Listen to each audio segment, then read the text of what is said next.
Hello and welcome to another edition of Awe and Wonder, our senior showcase here. Really excited for today's conversation. We have joining us Rebecca Vasquez, who is a senior, who is a child study major with an art concentration. Rebecca is someone who has been involved in campus ministry in a lot of different ways. Has been heavily involved in BASIC, the BASIC Club, done amazing things with that group, and then just been involved in a bunch of different things on campus and a real presence.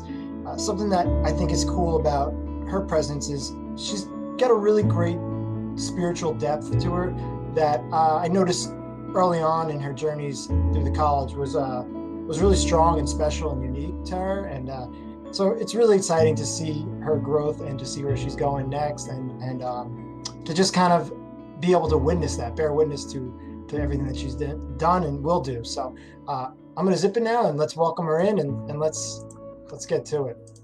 Hey. Hi. How you doing? Good. I'm so excited to be here, finally on the podcast.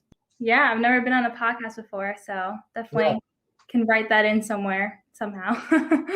Yeah, it's. I feel like everybody said that on the show. It's one of the weirdest things I never thought I'd ever be doing, and it's been really fun, and it get to have these cool conversations, and they're kind of like these little time capsules of experiences and stuff. So thank you for saying yes. Want to start with your journey at you're beginning your journey at St. Joe's and just in higher education as a whole. Like, what made you go to this school, or rather, what made you choose what you wanted to study? Well, that's a good question. I've actually been asked this a couple times, and it's really interesting because I didn't really choose St. Joe's because I wanted to be a teacher. I didn't really even want to be a teacher when I was going to college. I knew that I wanted to go to school. I knew that I wanted to get an education and, be successful when I first started out college. And the whole reason I chose teaching was because my high school art teachers actually really encouraged me, like, over and over again, like, you should be an art teacher. Like, I can see you doing that. You would be amazing at that. And it was never something that I was passionate in. Like, there's always some people who, like, knew from when they were born, like, this is what I want to be, and, like, I'm going to pursue this career. Like, I never had anything like that. So I just kind of went with what they said. And, like, St. Joe's gave me a scholarship, so that's why I ended up picking St. Joe's. So it wasn't anything really, like, special in the beginning, but like, when I started the major and I started St. Joe's, I just fell in love with it. And I know that I made the best decision I could have made, like, thanks to them. So, yeah. What high school did you go to? I went to West Babylon High School. Cool. Yeah. Did you take art all 4 years there? How does that work? Like, yeah, so I, like, have been drawing since I was, like, 2 years old. Like, I've just always been into drawing, love drawing. I, like, in elementary school, got picked in 5th grade to be in, like, the honors art program that they had, like, a select group of students do that.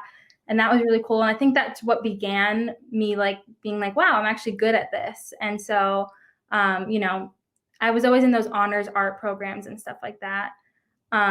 Did, like, AP art in high school, and then my art teachers, again, like, told me I should be an art teacher, so that's why I'm concentrated in art for that reason. And you did AP art, so that's, like, really serious stuff.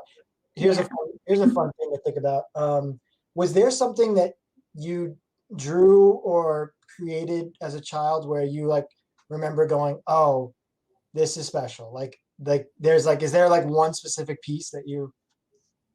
I think so. Yeah. It was when I was in, I think, like, 7th grade or something.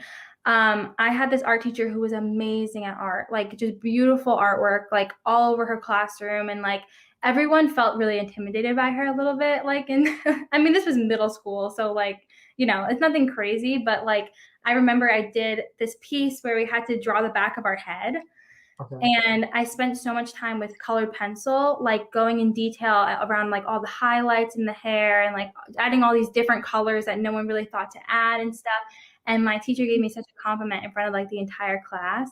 And I just felt like, wow, like, she wouldn't just do that, like, for no reason. So I felt like, okay, this is something that I'm actually good at. And, like, I actually saw it too. Like, I saw, like, oh yeah, like, I see things that not everyone sees. like the different colors and pigments and stuff like that. So yeah, I would say that moment probably. That's so powerful. And that's such a gift that you could have the awareness to say, oh, I think I see something unique. Because that's, that's a vocation. That's a real call to a way of thinking and a way of life. And you hope and pray that everybody has that with whatever they're doing, but it doesn't come as easy to everybody. So good for Yeah. you. That's special. I definitely feel like blessed to have that as a gift, like that I can literally just zone out when I'm drawing. Like I can forget about everything and just focus on that one thing. And I feel like that's like a gift from God, basically, that he gave me, that like I can just have something that will allow me to do that. So I love it. I'm assuming you did a lot of drawing this past year. Have you been like channeling your art a lot to like kind of get through the times? I can imagine it being a real gift during recent times. That's actually funny because you would think that, but not really true. Oh, cool. You would think that, but like when I'm pursuing art in like a career setting, like school and stuff, it makes me not really want to do it as a hobby anymore. So like when I am like outside of like the art realm in the school setting, then I feel more inclined to do that as a hobby. But like when I'm involved in it in school, it doesn't really make me want to do it as often. So you would think that, but I've actually been involved in other things that don't have to do with art at all. I appreciate, that's a very honest answer. I appreciate your honesty on that. All right, what's been the new thing then? What have you been working on? Because I feel like you're always working on cool things. Yeah, well, I have been learning how to play the bass a little bit. Okay. Yeah, which is something totally out of my realm. Like I don't really play instruments and stuff like that. I've never really been interested in doing that. But the way I got into bass was during quarantine. I got really into Beatles Rock Band. Wait, the video game? Yeah. All right. Beatles Rock Band was like my thing. Like playing it every single day. Like I literally fell in love with it. I was getting into it. I'm like, you know what? Like I think I'll be a really good bass. I really think I'd be a good bass player. And I played it every single day. I listened to like every Beatles song you could ever possibly listen to.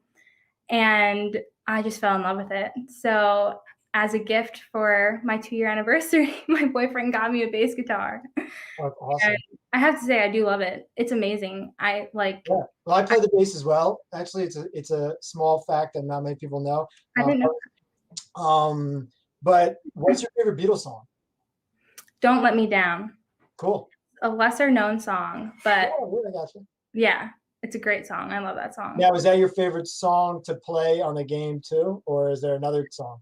Yeah, I loved playing that song, but I also loved Octopus's Garden. Playing Octopus's Garden, that's not my favorite song of the Beatles, but it was my favorite to play in Beatles Rock Band for sure. Okay, so now another Beatles question, because now this is going to become a Beatles podcast now, so hope you're ready for that. I love the Beatles so much. What have you been learning their songs in the bass? I've tried. I'm more like practicing worship music right now because the chords are super easy to learn.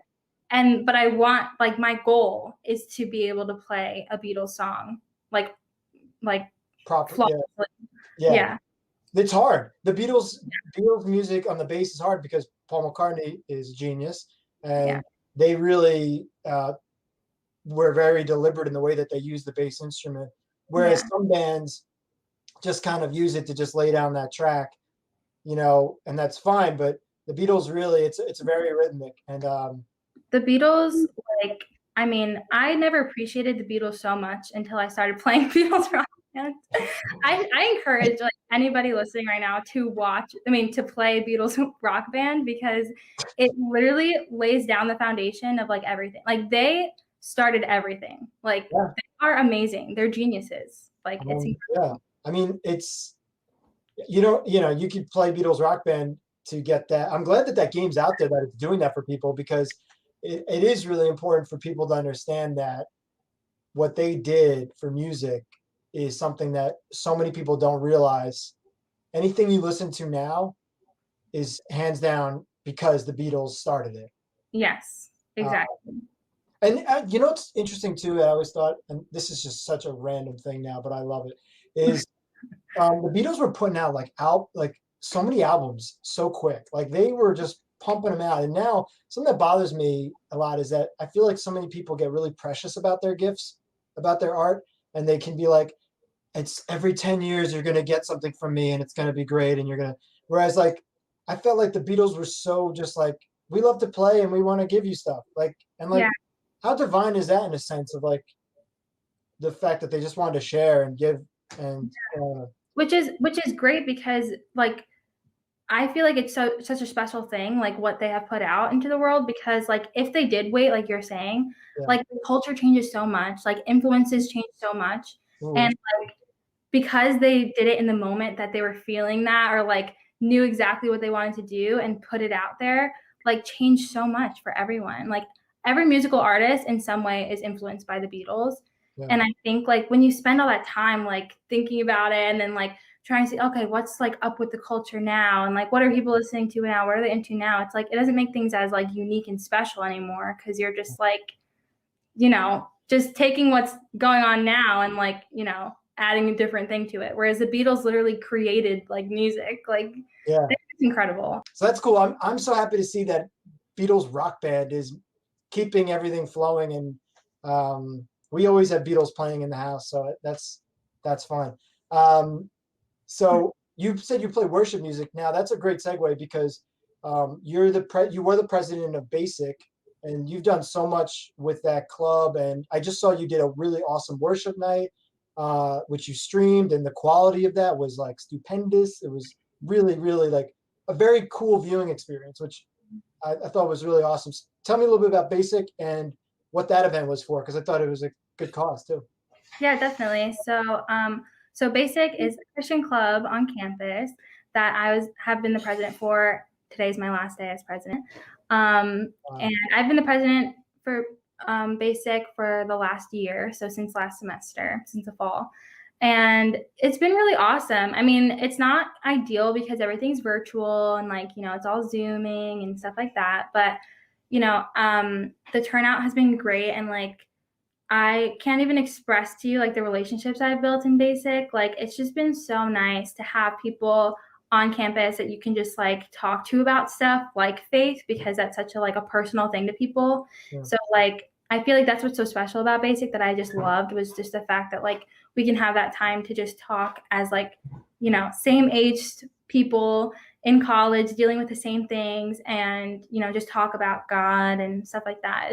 It was really awesome. I'm so grateful to be a part of it, and that I was able to be the president of the club and lead it, take on the leadership role that I've never done before. So overall, it was a great learning experience for me, and also just like a great spiritual experience. So yeah, it was really awesome. And the worship night is something that's been a part of Basic since like the beginning of Basic.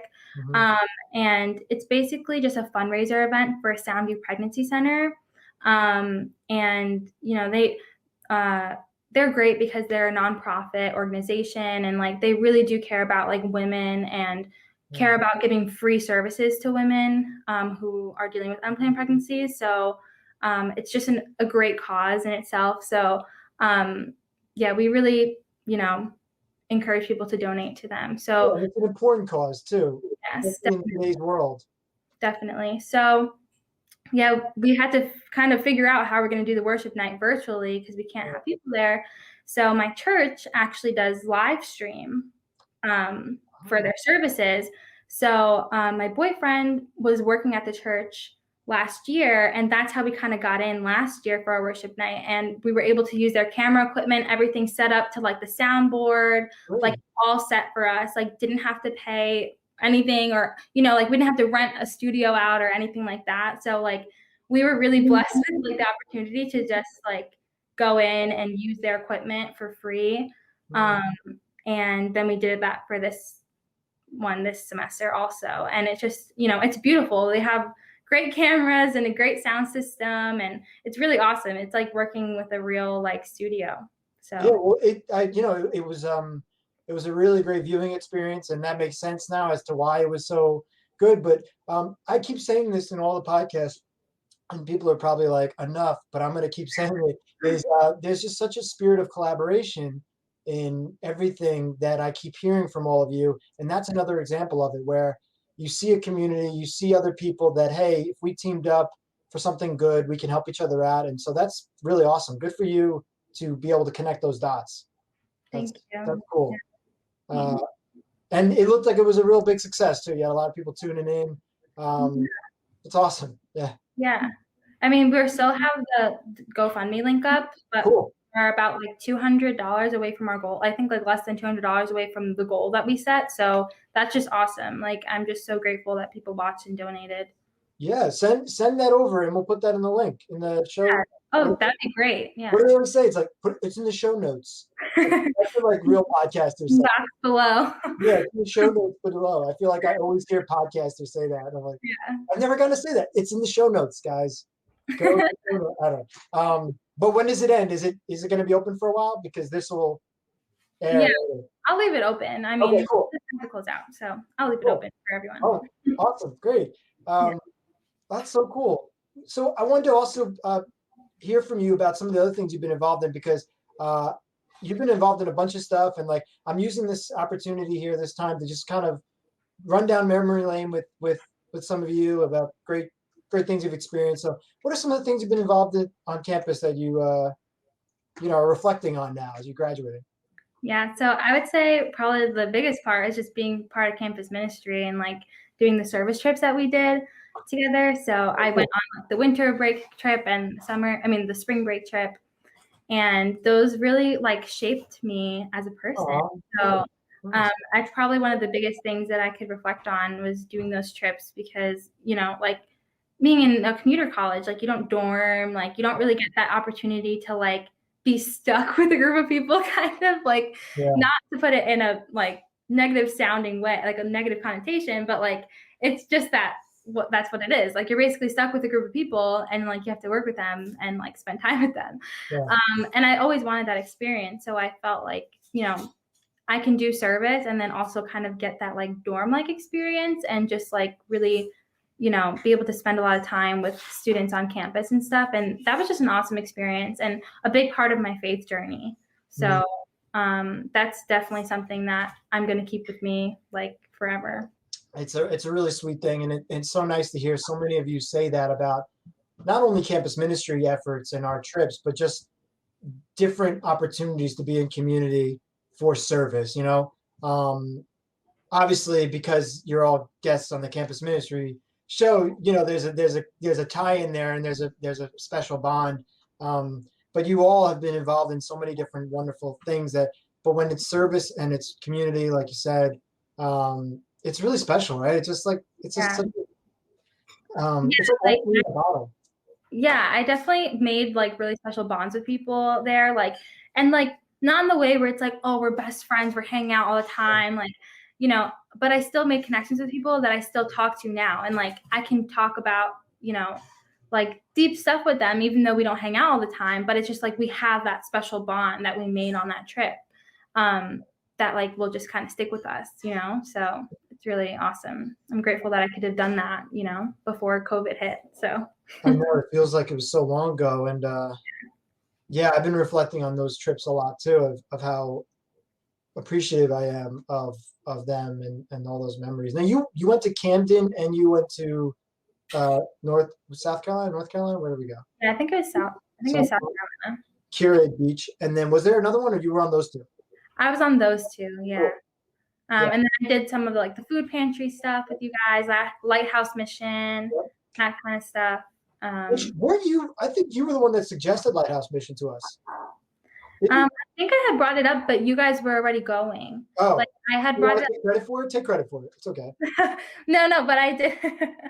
I remember because I had heard about it at someone from my church brought it up, and I was like, wow, that'd be great. Like, I'm sure like campus ministry would love that. And then I think I brought it up, and then you had said like, oh my gosh, like someone else just told us about that. Like, we got in contact with them. We're gonna do something with them. So yeah. So for those listening, watching, Lighthouse Mission is a great organization right here in Patchogue. East Patchogue is where their like hub is, and they just I don't know what, I guess, yeah, you could call them an outreach center, but like they're just like this big like this funnel of resources because they just take everything in and just they know where to put it. And we donate a bunch of stuff to them all throughout COVID. Actually, we were donating things that we had on hand for them, and they're great. And they plug into all these different spots, and they really know how to use their volunteers and how to use their resources.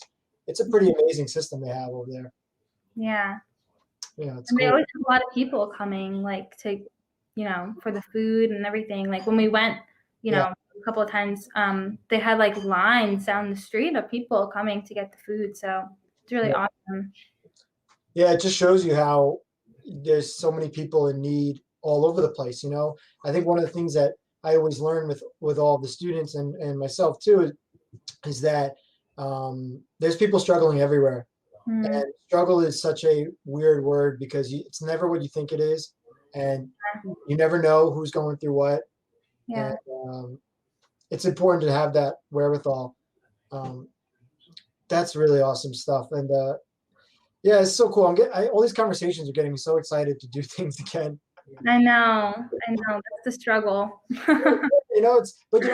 It's a blessing in certain ways because it's forcing us all to really rekindle our relationship with God, with our spirit of giving, and really understanding, hey, what are we called to be? We're not called to sit at home on Zoom calls. Yeah. We're not designed for that. Yeah. What's something? This is a really personal, deep question, but I feel like you're awesome for this kind of stuff.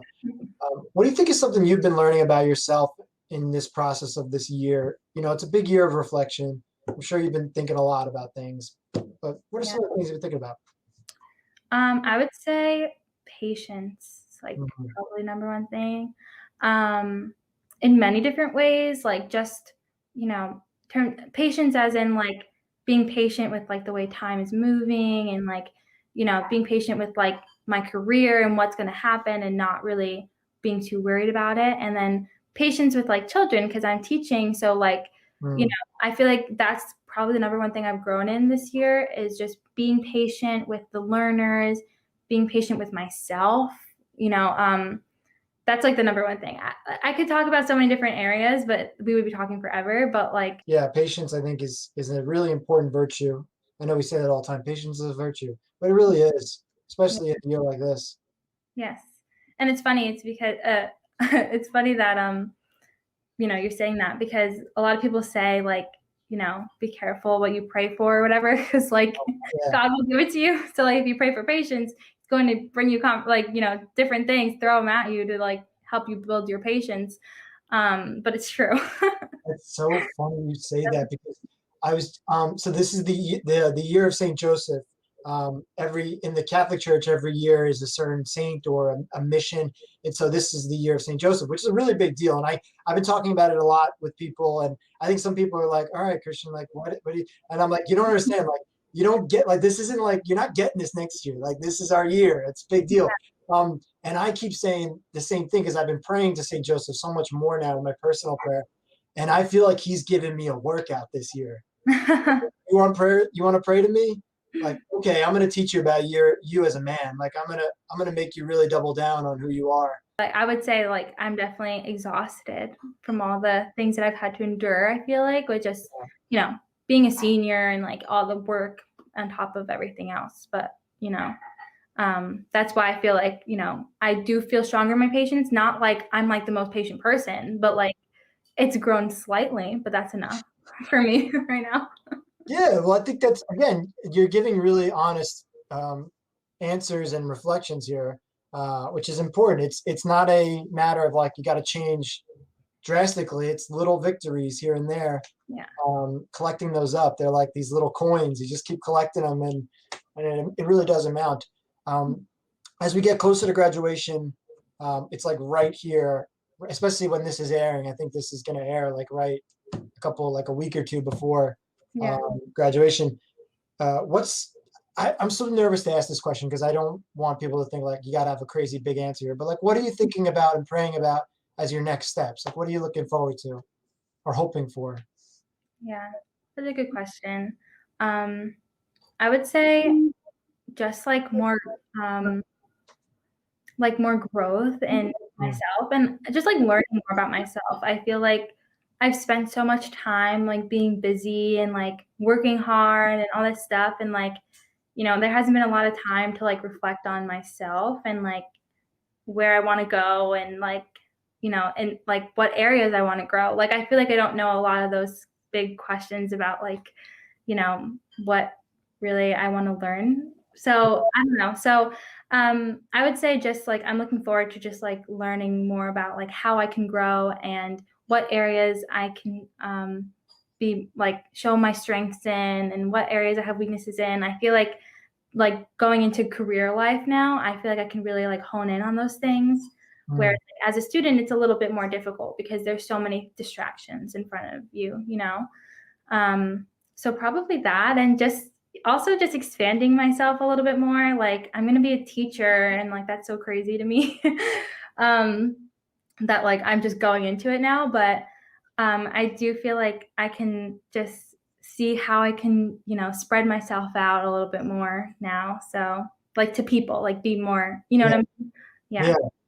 So sharing your gifts and really discerning how they're being put into action. Yeah, exactly.